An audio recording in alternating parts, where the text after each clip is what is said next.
नमस्कार दोस्तों।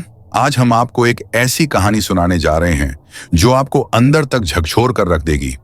ये सिर्फ एक मिस्ट्री नहीं, बल्कि एक माँ की वो दर्दनाक तलाश है जिसे सुनकर आप यकीन नहीं कर पाएंगे कि हकीकत और भ्रम के बीच का फासला कितना खतरनाक हो सकता है।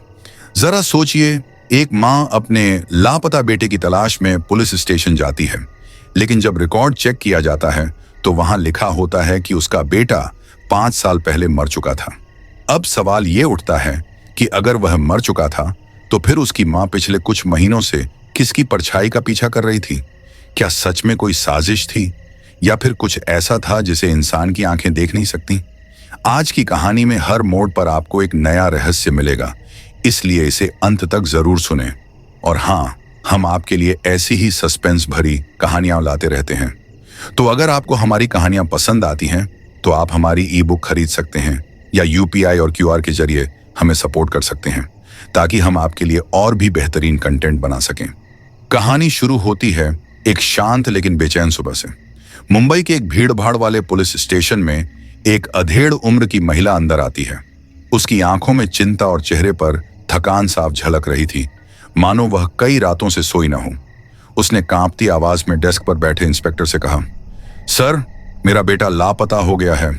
पिछले 2 हफ्तों से मैं उसे ढूंढ रही हूं, लेकिन कोई सुराग नहीं मिला। मैंने आखिरी बार उसे स्टेशन के पास देखा था और उसके बाद से वह वापस नहीं आया। इंस्पेक्टर ने उसका नाम और बेटे की जानकारी ली। उसने कंप्यूटर में रिकॉर्ड चेक करना शुरू किया, लेकिन जब उसने फाइल खोली तो उसके माथे पर शिकन पड़ गई। कुछ सेकंड तक वह स्क्रीन को घूरता रहा, फिर उसने धीरे से मां की तरफ देखा और कहा, मुझे माफ कीजिए, लेकिन आपके बेटे की फाइल यहां पहले से मौजूद है। रिकॉर्ड के मुताबिक आपका बेटा 5 साल पहले एक सड़क दुर्घटना में मारा गया था। यह सुनते ही महिला का चेहरा सफेद पड़ गया। उसने कांपते हुए कहा, नहीं सर, यह कैसे हो सकता है? मैं पिछले कुछ महीनों से उसे देख रही हूं। मैंने उससे बात की थी। अगर वह मर चुका था तो मैंने किसे देखा? इंस्पेक्टर को पहले लगा कि महिला सदमे में कुछ गलत बोल रही है, लेकिन जब उसने रिकॉर्ड दोबारा चेक किया तो मामला और भी उलझ गया। रिपोर्ट के मुताबिक लड़के की लाश एक एक्सीडेंट में बुरी तरह जल गई थी और उसे बिना पोस्टमार्टम के ही पहचान कर दफना दिया गया था। लेकिन अब सवाल यह था कि अगर वह सच में मर चुका था तो उसकी मां जिसे ढूंढ रही थी वह कौन था?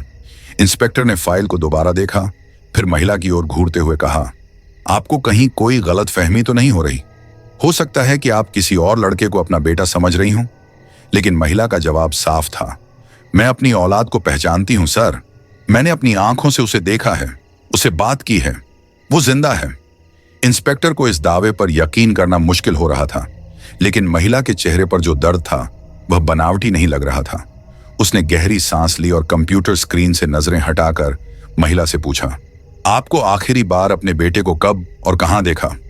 महिला ने तुरंत जवाब दिया, पिछले हफ्ते लोकल ट्रेन के पास।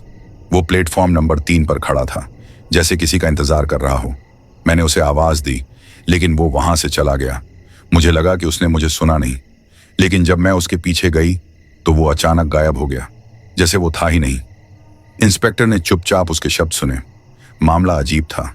एक मां अपने बेटे को देख रही थी जिससे वह बात कर रही थी, लेकिन पुलिस रिकॉर्ड कह रहा था कि लड़का 5 साल पहले मर चुका था। अगर मां सही थी तो पुलिस ने तब किसकी लाश को जलाकर दफना दिया था?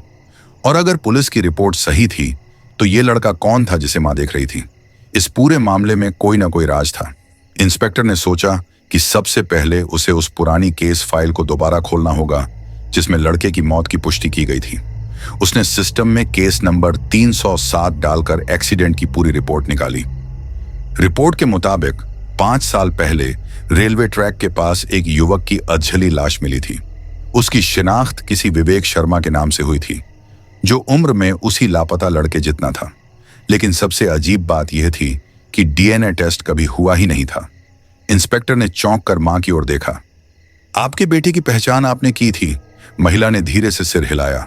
नहीं, हमें सिर्फ उसकी घड़ी और कपड़ों से उसकी पहचान कराई गई थी। मैंने तो उसकी लाश कभी देखी ही नहीं थी।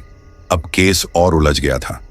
क्या पुलिस ने 5 साल पहले किसी और की लाश को महिला के बेटे की लाश समझकर दफना दिया था? और अगर ऐसा था तो असली लड़का अब तक कहां था? इंस्पेक्टर को लगा कि अगर मां सच कह रही है तो उस लड़के को आखिरी बार देखे गए स्थान से ही सुराग मिलने की संभावना थी। उसने तुरंत अपनी टीम को रेलवे स्टेशन भेजने के आदेश दिए। लेकिन यहां एक और अजीब चीज हुई। जब रेलवे पुलिस ने स्टेशन के सीसीटीवी कैमरे चेक किए तो जिस दिन मां ने अपने बेटे को प्लेटफॉर्म नंबर 3 पर देखने का दावा किया था, उस दिन कैमरे में कोई भी ऐसा आदमी नजर नहीं आया जो उसकी पहचान से मेल खाता हो।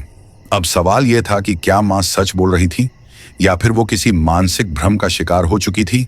लेकिन इस केस में जितना इंस्पेक्टर आगे बढ़ रहा था उतना ही मामला और रहस्यमयी होता जा रहा था। इंस्पेक्टर ने रेलवे पुलिस की रिपोर्ट दोबारा चेक की। जिस दिन महिला ने दावा किया था कि उसने अपने बेटे को प्लेटफॉर्म नंबर 3 पर देखा था, उस दिन के सीसीटीवी फुटेज में कोई भी ऐसा शख्स नजर नहीं आ रहा था जो उसकी बताई पहचान से मेल खाता हो।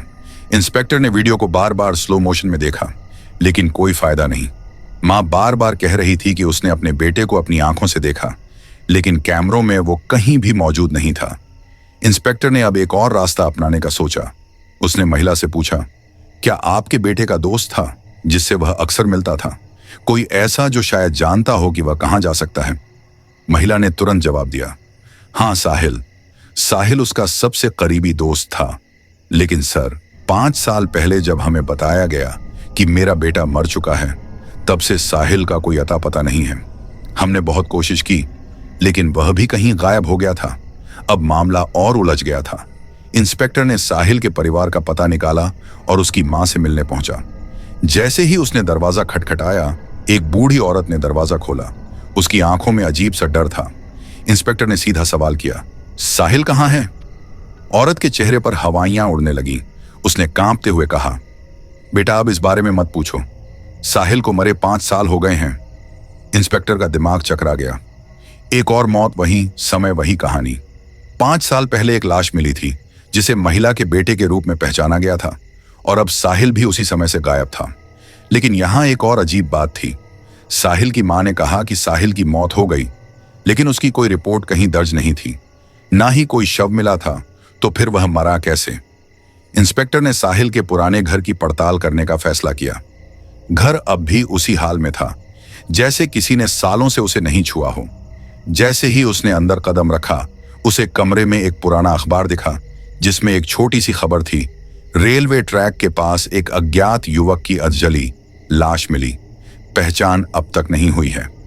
खबर की तारीख वही थी जब महिला के बेटे की मौत की खबर आई थी। अब इंस्पेक्टर को यकीन हो गया था कि 5 साल पहले कोई बहुत बड़ा खेल खेला गया था। किसी ने उस लाश को जानबूझकर महिला के बेटे के नाम पर पहचान दिलाई थी। लेकिन क्यों? इंस्पेक्टर ने रिपोर्ट को और गहराई से खंगाला तो एक और चौंकाने वाली बात सामने आई। लाश के साथ जो कपड़े और घड़ी बरामद हुई थी, वो असल में महिला के बेटे की नहीं, बल्कि साहिल की थी। अब तस्वीर थोड़ी साफ हो रही थी। अगर लाश साहिल की थी, तो महिला का बेटा 5 साल पहले कहां गया था? क्या उसने खुद को मरा हुआ साबित करने के लिए यह सब किया था, या फिर उसे किसी ने गायब किया? और अगर ऐसा था तो कौन इंस्पेक्टर को अब उस जगह जाना था जहां से यह सब शुरू हुआ था? रेलवे ट्रैक के पास जहां 5 साल पहले वह लाश मिली थी, वह अपनी टीम के साथ उस पुराने केस की फाइल लेकर वहां पहुंचा और जमीन को ध्यान से देखने लगा। अचानक उसकी नजर एक पुराने खंभे पर पड़ी जिस पर हल्की सी खुदाई के निशान थे, जैसे वहां पहले कुछ दबाया गया हो। उसने अपनी टीम को तुरंत खुदाई करने के लिए कहा। कुछ ही देर में वहां से एक पुरानी चेन और एक घड़ी निकली, और घड़ी के पीछे नाम खुदा था, साहिल। अब मामला पूरी तरह से पलट चुका था। महिला का बेटा जिंदा था, लेकिन उसने खुद को मरा हुआ साबित करवाने के लिए साहिल की पहचान को लाश पर छोड़ा था। लेकिन ऐसा क्यों? क्या वह किसी से भाग रहा था, या फिर कोई ऐसा सच था जिसे वह छुपाना चाहता था? अब सवाल यह था कि वह कहां था और उसने ऐसा क्यों किया था। इंस्पेक्टर अब पूरी तरह इस केस को सुलझाने के लिए तैयार था। उसने तय किया कि अब वह महिला को दोबारा बुलाकर उससे गहराई से बात करेगा। शायद उसके पास कोई ऐसा सुराग हो जिससे इस पूरे मामले की परतें खुल सकें। महिला पुलिस स्टेशन में फिर से बैठी थी। उसका चेहरा पहले से भी ज्यादा बुझा हुआ लग रहा था। इंस्पेक्टर ने गहरी सांस ली और सीधे सवाल किया, 5 साल पहले जब आपके बेटे की मौत की खबर आई थी, तब आपको किसी भी चीज पर शक नहीं हुआ?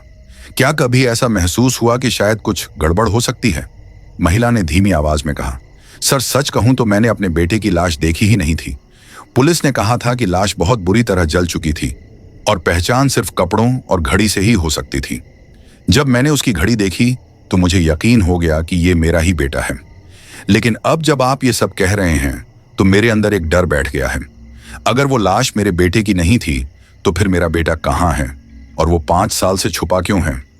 इंस्पेक्टर ने धीरे से जवाब दिया, यही हम भी जानने की कोशिश कर रहे हैं, लेकिन मैं आपसे कुछ और पूछना चाहता हूं। क्या आपका बेटा कभी किसी मुसीबत में था? क्या उसके किसी से झगड़े थे?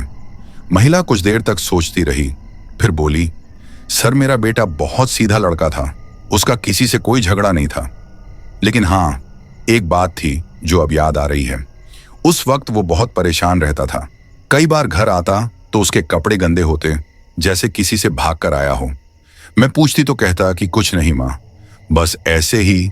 लेकिन अब मुझे लग रहा है कि शायद कुछ था जो उसने मुझसे छुपाया था। इंस्पेक्टर अब पूरी तरह से यकीन कर चुका था कि महिला का बेटा अपनी मौत का नाटक करके किसी से बचने की कोशिश कर रहा था। लेकिन कौन था वो जिससे वह भाग रहा था? और अगर वह सच में जिंदा था तो इतने सालों में कभी अपनी मां से मिलने की कोशिश क्यों नहीं की?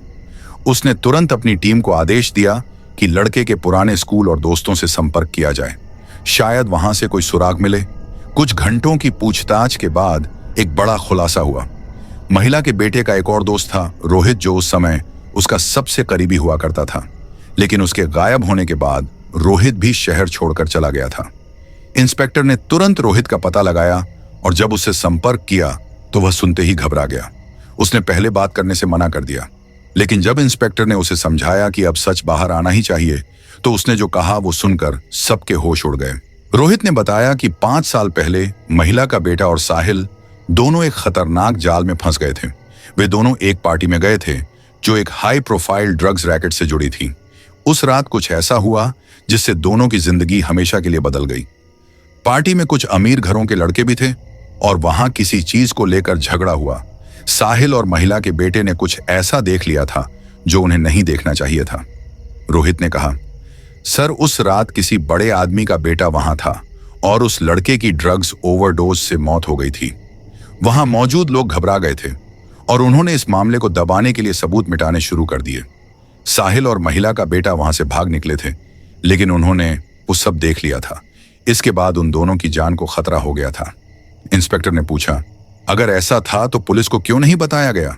रोहित ने जवाब दिया, सर वो लोग बहुत पावरफुल थे।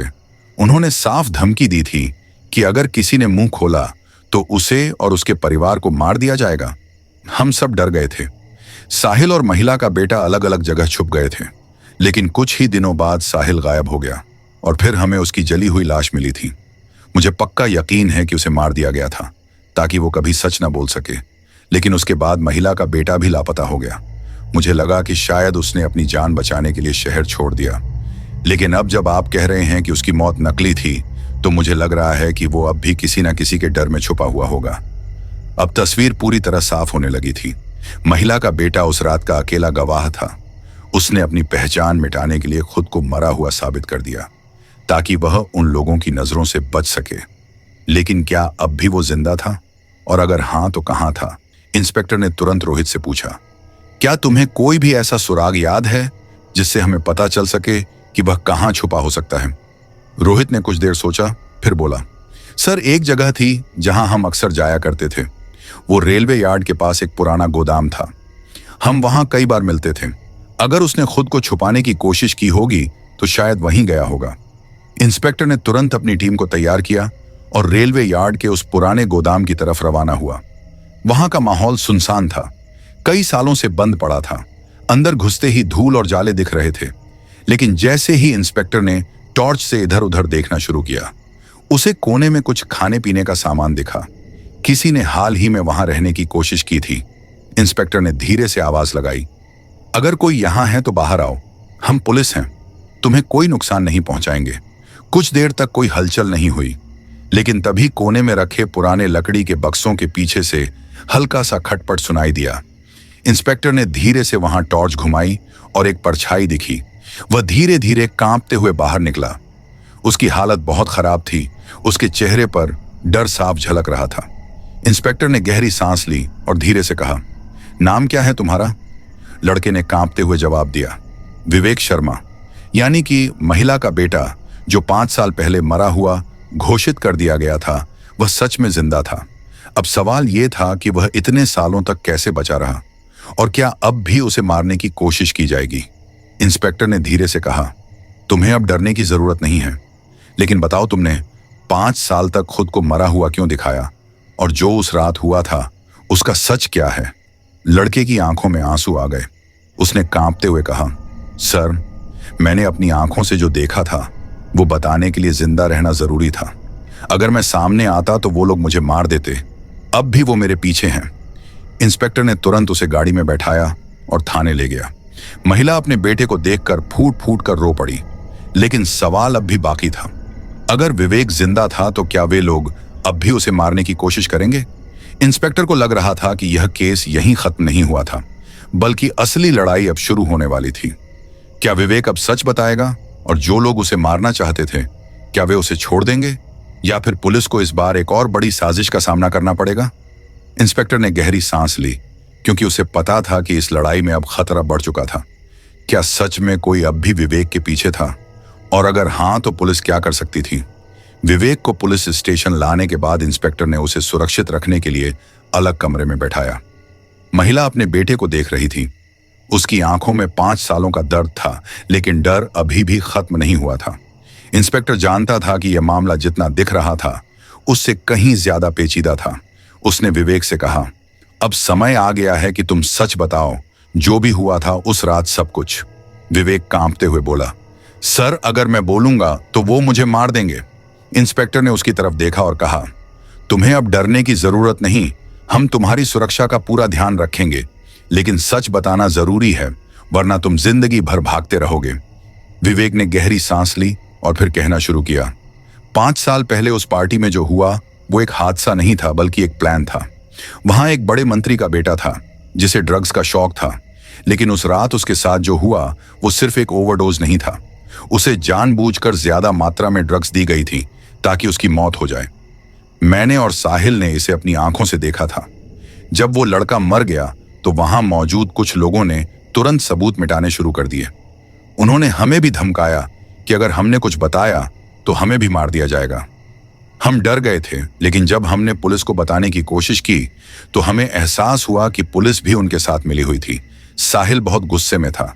उसने कहा कि वह किसी भी हालत में सच बताएगा, लेकिन मैं जानता था कि हम उनके सामने कुछ नहीं कर सकते, और हुआ भी वही।